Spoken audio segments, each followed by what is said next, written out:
Nah, saudara, kita bahas satu lagi ayat yang kadang dibaca, ya disalahpahami tak kala orang baca ayat ini, yaitu 1 Timotius pasal 6 ayat yang ke-10. Saya bacakan, karena akar segala kejahatan ialah cinta uang.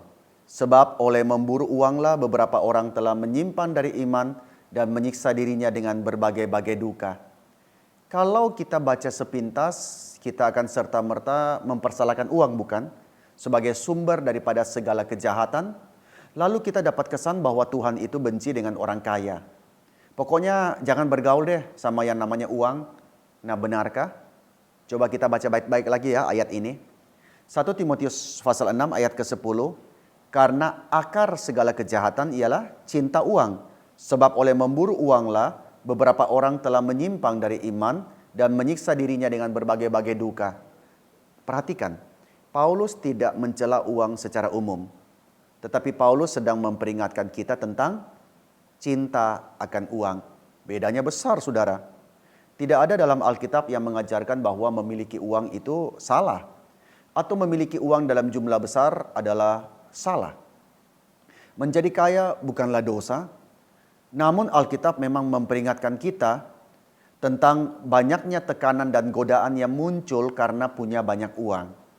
Dan memerintahkan kita untuk bertanggung jawab dengan uang kita, bersikap murah hati dan baik hati, terutama kepada mereka yang membutuhkan.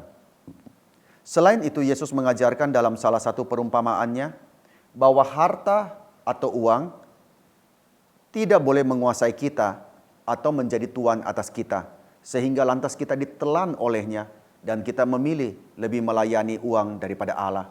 Matius pasal 6 ayat 24 mengatakan kamu tidak dapat mengabdi kepada Allah dan kepada Mamon. Yang menarik adalah bahwa mereka yang punya banyak dan mereka yang punya sedikit, itu sama-sama bisa termakan nafsu akan uang loh. Nafsu akan uang bisa menguasai mereka. Inilah yang Yesus peringatkan. Jadi pertama, masalahnya terletak pada cinta akan uang. Dan yang kedua, Paulus mengatakan bahwa cinta uang adalah akar segala kejahatan. Tapi mari kita perhatikan lebih jauh. Mari kita lihat mulai dari ayat 9 di mana Paulus berkata di 1 Timotius pasal 6 ayat 9, tetapi mereka yang ingin kaya terjatuh ke dalam pencobaan, ke dalam jerat, ke dalam berbagai-bagai nafsu yang hampa dan yang mencelakakan, yang menenggelamkan manusia ke dalam keruntuhan dan kebinasaan. Nah, perhatikan bahwa Paulus berbicara tentang keinginan untuk jadi kaya yang dimiliki pada saat itu, zaman itu, oleh banyak guru-guru palsu. Dan betapa mudahnya mereka jatuh ke dalam pencobaan itu. Keinginan akan kekayaan ini sering membuat orang memeluk hasrat yang tidak masuk akal dan berbahaya, yang akhirnya menghancurkan kehidupan mereka. Di akhir daripada ayat 10, Paulus mengatakan bahwa karena keinginan inilah banyak orang telah menyimpang dari iman, yaitu kehidupan Kristen dengan segala pengejaran rohaninya. Dan sebagai akibatnya, banyak yang memaksakan diri dengan kesulitan yang tidak perlu atau jatuh ke dalam berbagai-bagai duka. Tetapi Paulus tidak mengatakan bahwa setiap dan semua keinginan itu buruk dan bahwa semua keinginan membawa hidup orang ke dalam kehancuran. Tapi Paulus mengatakan ada banyak keinginan yang demikian. Tidak semua keinginan, tetapi banyak keinginan. Ini tidak semua soal uang semata, tetapi cinta akan uang. Uang itu sendiri bukanlah kejahatan, dan semua kejahatan yang ada tidak sepenuhnya karena uang. Atau bahkan karena kecintaan akan uang, meskipun sebagian besar ya demikian.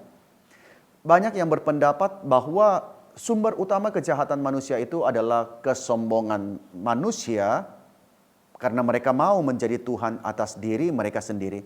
Sebagaimana di Taman Eden.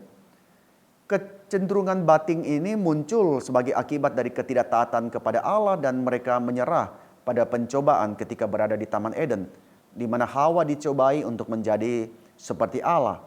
Dosa ketidaktaatan yang dialami oleh Adam dan Hawa mengkompromikan hukum moral Allah dan menyebabkan kejatuhan ciptaan, menjangkiti seluruh umat manusia, tidak peduli. Saudara sekalian, apakah itu keserakahan, nafsu, kebohongan, atau daftar kejahatan apapun yang mungkin muncul, dosa manusia itu berakar pada keinginan daging yang berdosa. dan mereka mengejar kemuliaan diri sendiri, dan itu berlawanan dengan kemuliaan Tuhan. Usaha manusia secara tragis itu telah membawa mereka jatuh ke dalam cinta diri yang menyimpang dengan nafsu yang tidak terpuaskan untuk menyenangkan sifat dosa yang jatuh. Nah, ini adalah akar penyebab utama daripada semua dosa. Dan itu merupakan pelanggaran terhadap Allah yang kudus, satu-satunya yang layak dimuliakan, disembah, dan dipatuhi. Apa penawar penyakit ini? Adalah hidup rohani yang baru yang diterima melalui pertobatan dan iman percaya kepada Yesus. Kiranya kita boleh menikmati, membaca, dan memahami ayat ini. Tuhan memberkati.